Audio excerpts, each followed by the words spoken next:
Well, it's the third week in our Lenten sermon series that is focusing on the theme, God at Work. And we look at the third of 7 signs that are recorded in the Gospel of John. Signs of greater realities of Jesus that every Christ follower will come to know.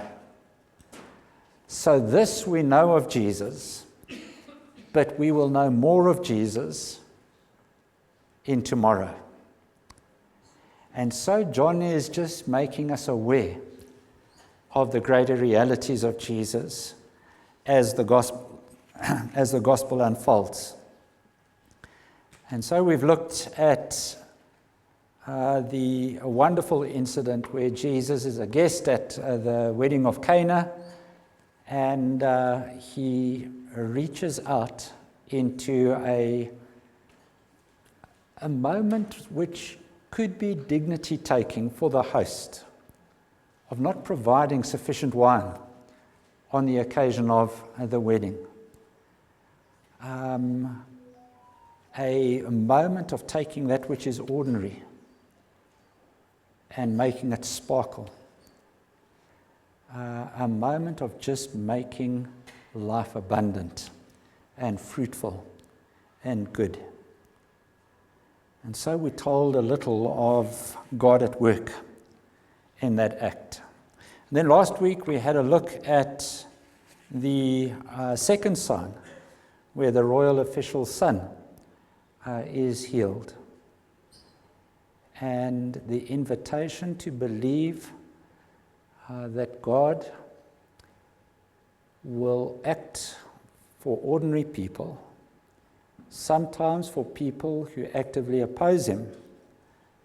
God will still do his work amongst them, and that God is a good God who treasures life. We continue by having a look at the third sign in John chapter 5 in the first 11 verses we will read today. And it is a work of healing that is done in the life of somebody. Sometime later, Jesus went up to Jerusalem for one of the Jewish festivals. Now there is in Jerusalem near the sheep gate a pool which in Aramaic is called Bethesda, which is surrounded by 5 covered colonnades. Here a great number of disabled people used to lie, the blind, the lame, the paralyzed. One who was there had been an invalid for 38 years. And when Jesus saw him lying there and learnt that he had been in this condition for a long time, he asked, "Do you want to get well?" "Sir," the invalid replied, "I have no one to help me in the pool when the water is stirred. While I'm trying to get in, somebody else goes down ahead of me." Then Jesus said to him, "Get up, pick up your mat and walk." At once the man was cured. He picked up his mat and he walked. Now the day on which this took place was a Sabbath day.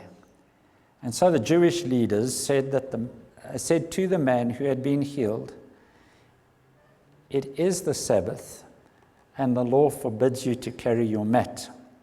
It forbids you to do a work on the Sabbath." But he replied, "The man who made me well said to me, 'Pick up your mat and walk.'"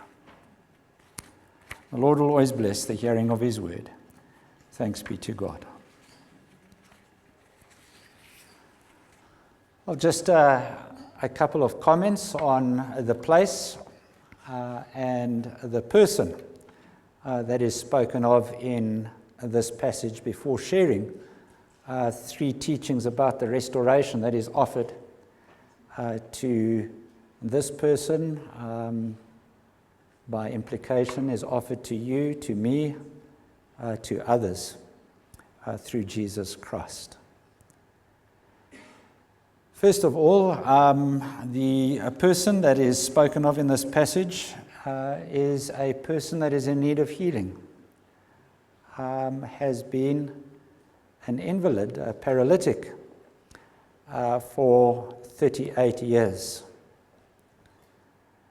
And so we are able to glean that information from the passage. We are also able to understand that this person is a person who experiences neglect from others.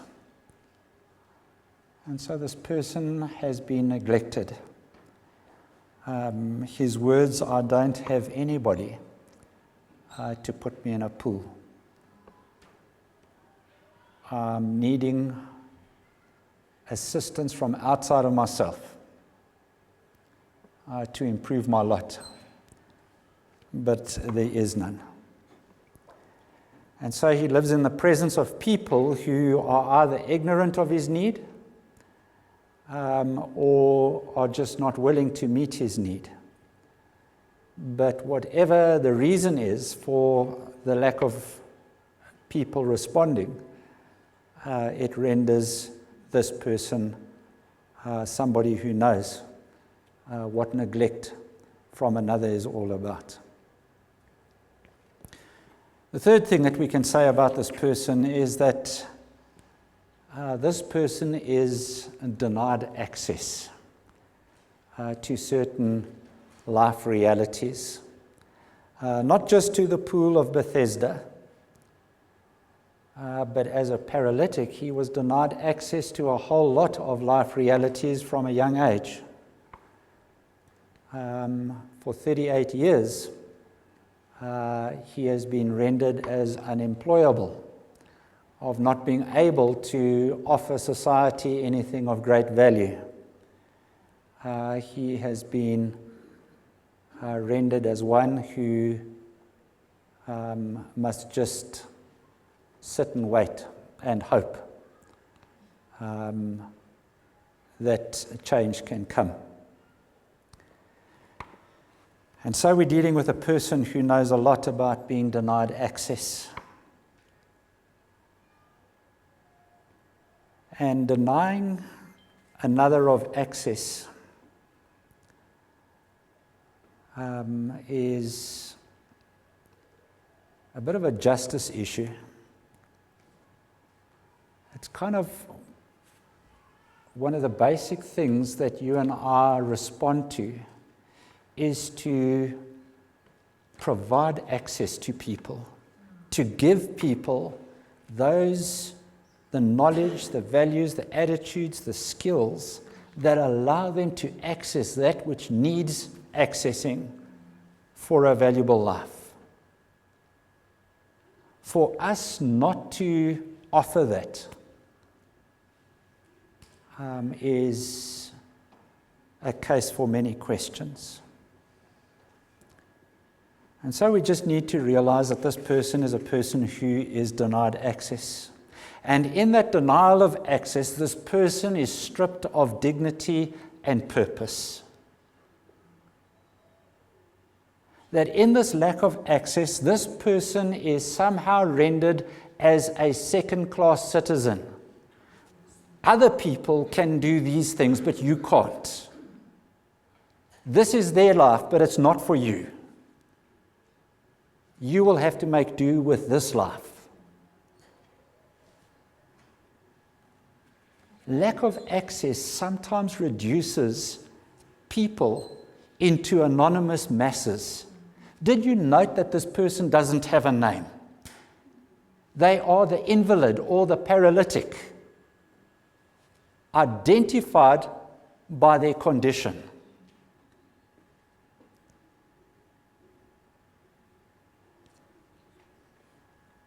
Stripped of personhood. Access denied condemns people to live in ways that they should never ever have to live. And as a result, it shrinks people's capacities. Their capacity to be creative, their capacity to think, their capacity to reflect, their capacity to dream, their capacity to be a visionary, to speak something new into this world.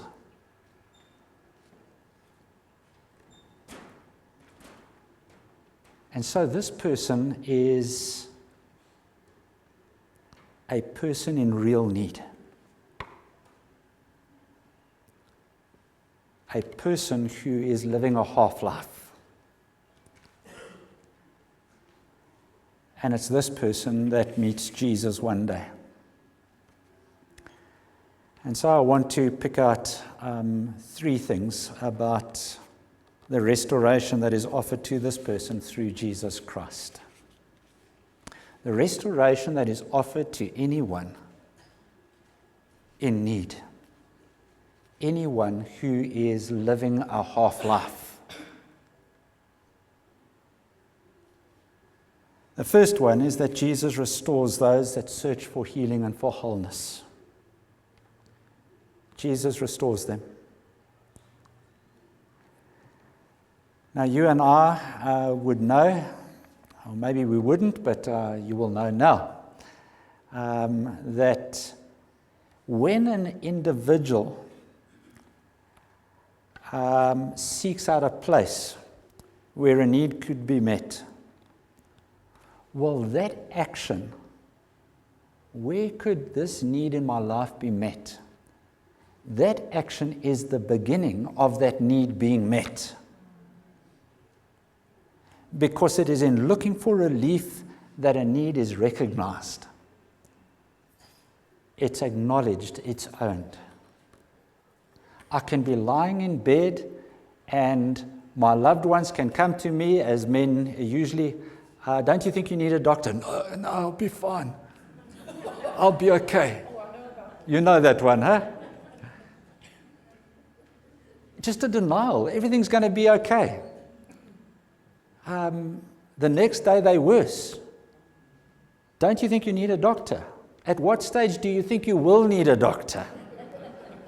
But you just need to get it through that they need to move and do something for their need to be met.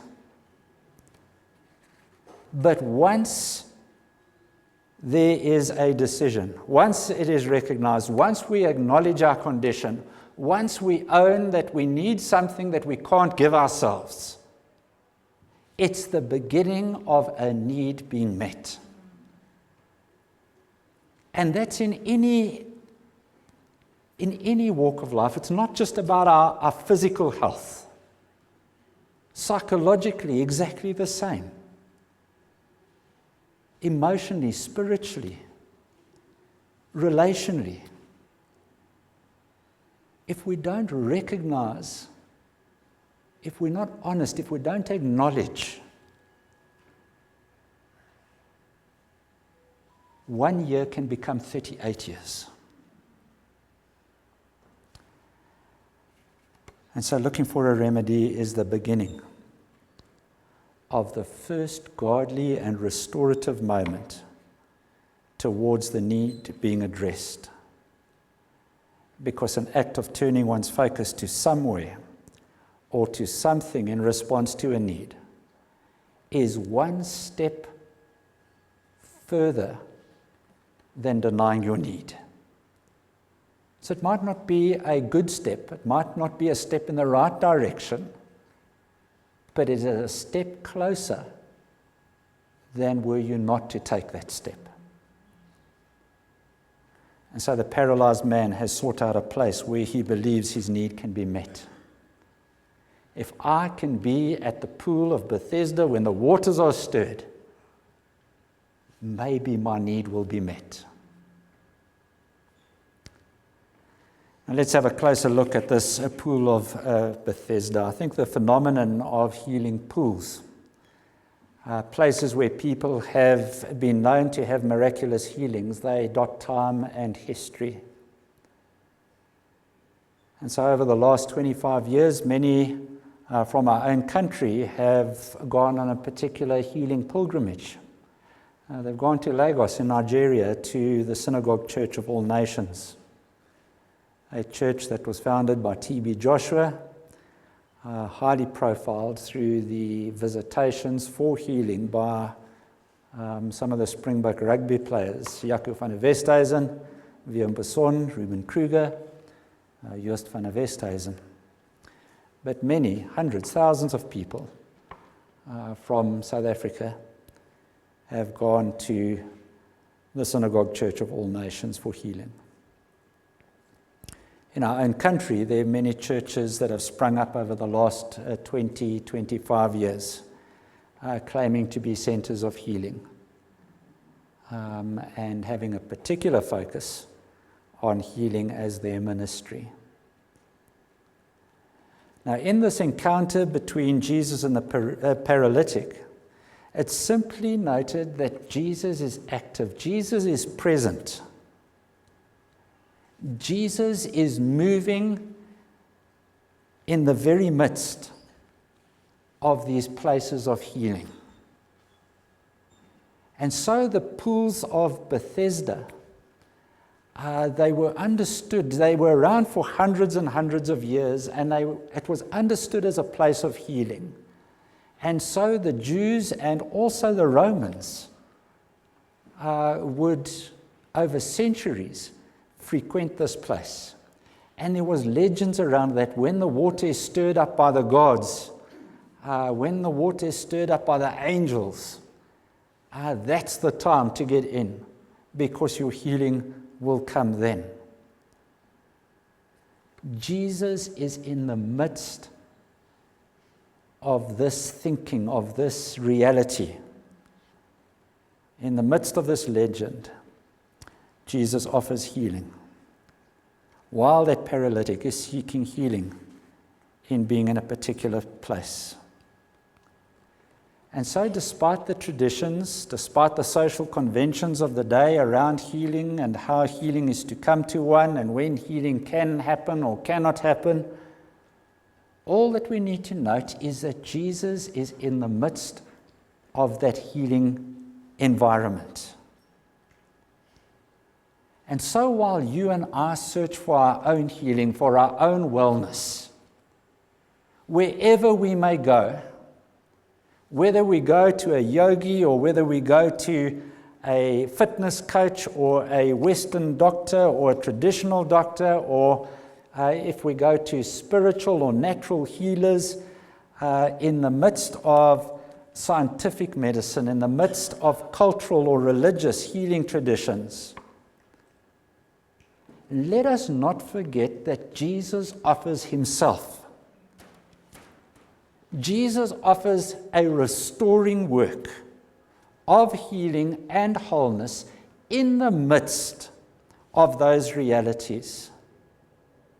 And Jesus offers an active and loving and healing work in people's lives. And so that's the first thing that we need to note, is that when people search for healing and wholeness, they're in a good place, because Jesus will be amongst those places. Secondly, let us note that Jesus restores personally and individually. And we can ask ourselves lots of questions about that, but let's accept what can be accepted in that statement. Jesus recognizes a paralyzed man amongst others. We are told that there were hundreds of people there. He recognizes a paralyzed man amongst others, and he addresses that person's need amongst others. And so this tells us that Jesus' approach is always personal. That the individual matters to Jesus.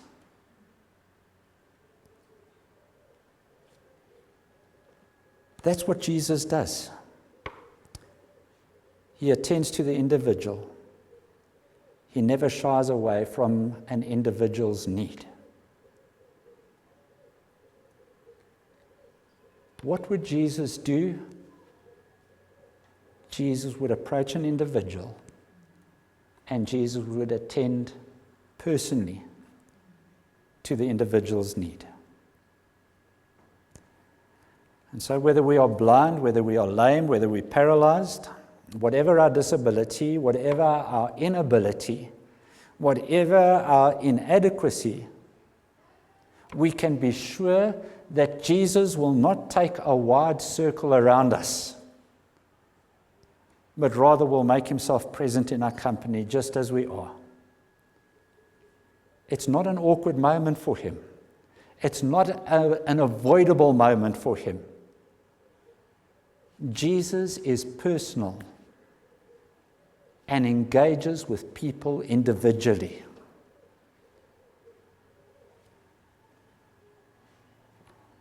Will you also note the paralyzed man's statement? It's an indictment on humanity. I don't have anybody to put me in the pool.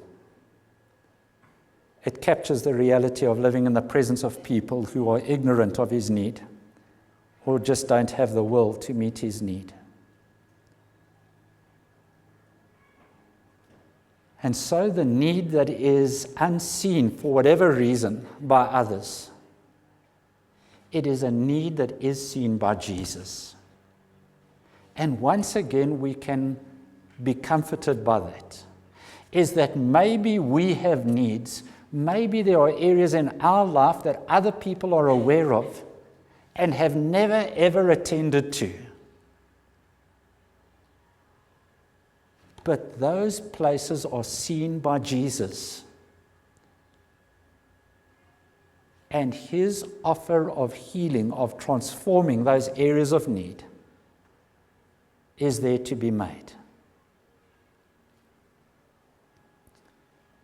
Why? Because that's what Jesus does. He just attends to the individual. He never shies away from individual need. That's the way of heaven. Heavenly realities are made known on earth through acts of personal approach and individual care. Remember the teaching in Matthew 25 about the sheep and the goats and about who will be welcomed into the kingdom. And Jesus mentions that every time you have responded to the needs of this world, personally, particularly, you've done so for the sake of the kingdom. You've done so for me. And you will be welcomed, because that act is what heaven is all about. And so as people who are to live as Jesus lived, we need to take note of Jesus' caring, personal and individual approach. To care for another person, it is not just the most basic human responsibility. It is also the most sacred religious obligation that we could ever have. And so even though we might be about the tasks of being Christ's ambassadors here on earth, even though we might be ambassadors for the truth of God's kingdom, even though we might be committed to spreading the gospel to the ends of this earth, we are not now, nor will we ever be called to a higher purpose than caring for others for Christ's sake, especially those that are closest to us who are ignored by this world. There's godly and there's restorative power in acts of care.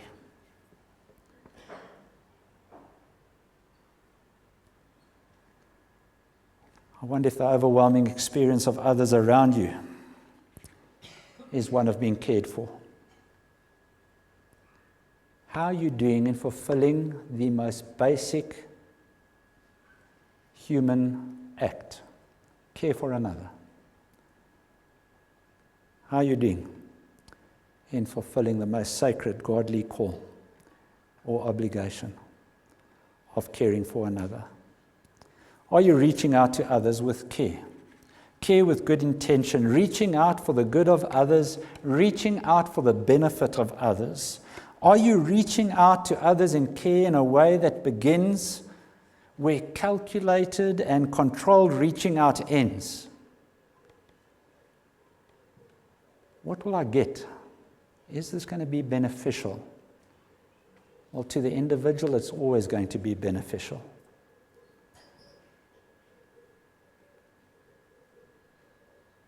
Are you reaching out in a way that comes with great personal cost? Are you reaching out in a way that sometimes puts you at risk? I remember a silly incident. I was a student. I was in a group of about 8 other students who were walking down Jorrison Street. The news this week will tell you that Jorrison Street is a dangerous place to walk down. But there was a homeless man in very ragged clothing and obviously mentally disturbed, shouting and speaking as he walked. And for some reason, as I walked, I saw him coming towards us. I thought, this guy's going to single me out. I know it. 8 people and he's coming towards me. And I'm thinking, how can I take the wide way around? Do I cross the road? Do I? No. And we get closer, and I just know this guy is going to engage me. And so for whatever reason, as he comes towards me, I just open my arms and I give him a hug. And I feel his body relax. And he hugs me back. He doesn't ask me for anything. And he leaves calmer. That was it. But I can tell you the personal risk. It's like, what disease will I catch if I touch this guy? What if he pulls out a knife and blades me in the back? Regardless, it cost me nothing. It was a moment that sits with me forever. But are we giving? Sometimes at personal risk, sometimes in a way that makes us vulnerable, sometimes in a way that exposes you, sometimes in a way that comes with great personal cost, sometimes in a way that is unrestricted, uncalculated, not in your control. Greater love has no one than this, than one be willing to lay down one's life for the sake and for the benefit of another.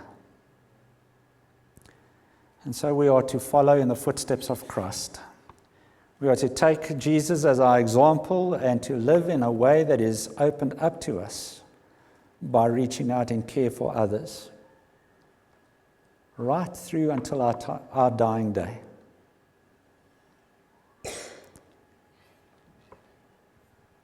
Jesus' approach for restoration, Jesus' model, Jesus' recipe for restoration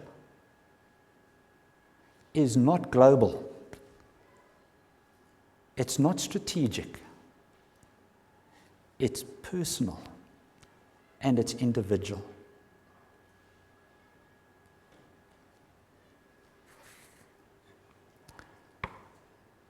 Last thing.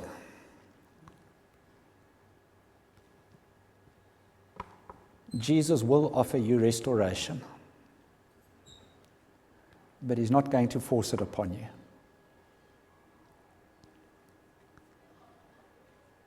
I wonder if you were intrigued in any way by the question that Jesus asks the paralyzed man. For 38 years, this guy has been living a restricted life.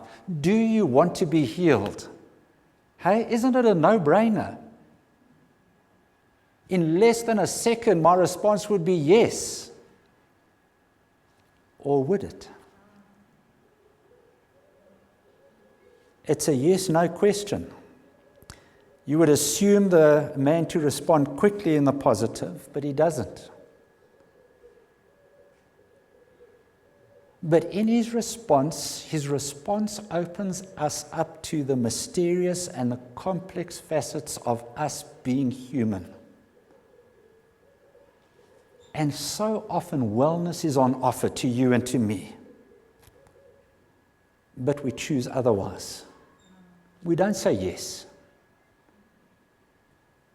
There's a conversation that necessarily needs to happen before we can say yes, or before restoration comes to you and to me. The story of Adam and Eve being told on how to live well, how to live an unrestricted life, how to live fully, and yet choosing otherwise. It's at the beginning of Scripture for good reason. For each one of us, time and time again, the offer to live well is made, and we hesitate, and sometimes we decline. We knowingly enter into practices that are not for our well-being. Poor eating habits, excessive weight gain through poor nutrition and lack of exercise. The deliberate consumption of substances that are harmful. Behaving in ways that are damaging, that harm ourselves, that harm others, that harm this environment. Knowingly enter into those practices, knowing that they're going to restrict our living. What is it about us that defies reason and births unwellness and sickness? Our poor choices are captured in Exodus 14, in the account where the free Hebrew people have just left years and years of restricted living in bondage and under the oppression of a foreign government. They experience temporary hardship and start thinking that maybe they should go back. Maybe we were better off in slavery. Why is it that we as humans choose self-limiting, self-handicapping, self-destructive options for life? And so even though Jesus asks of whether this man wants to be well, even though that man's response seems to be odd, I think you and I know that it is also familiar. But in all of this, we need to know that Jesus will always offer restoration to a full life and to well living. The question will always be asked of us, do you want to live well? But Jesus will not force that upon us. We will be left with the work of processing those things that we need to let go of in order to choose to live well. Sometimes it's just our excuses. I can't do this. I've never been able to do this. Sometimes it is a lack of effort, which leaves things undone and leaves us unwell. Sometimes we want to blame another. We want to be a victim. And we don't live the kind of life we should because so-and-so did this to me. Sometimes we say that our history has been unfavorable to us. And I am the sum of the history that I've lived.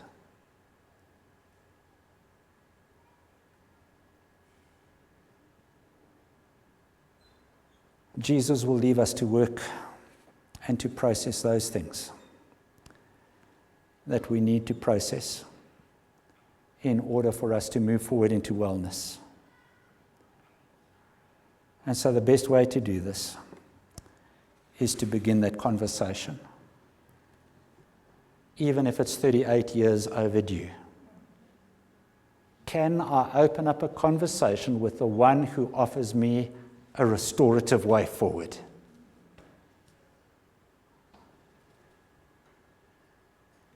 Knowing that he will meet me with grace and with mercy and with a restorative power that is characterized by his kingdom. And so I leave you with those three things about the restoration that is offered in Jesus Christ. That God's restoration through Jesus Christ, it will come to those who search for it. That God's restoration will be a personal and an individual engagement with Him.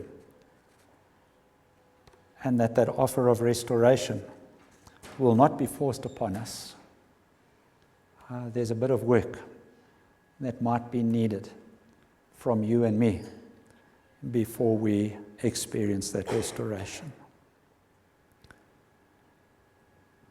And so in this season of the church, in the season where we are declaring the restoration that is found in a crucified and risen Jesus Christ,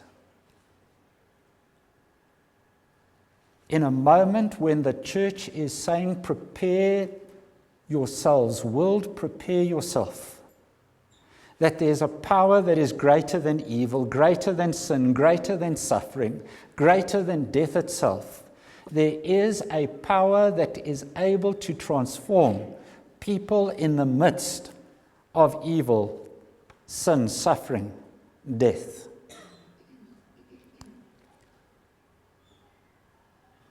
For a life that is unbound, a resurrected life, a life that is full, and a life that is secured through Jesus Christ for you and for me. And so may the restoration of God through His Son Jesus Christ be mine and be yours, even in today. Amen.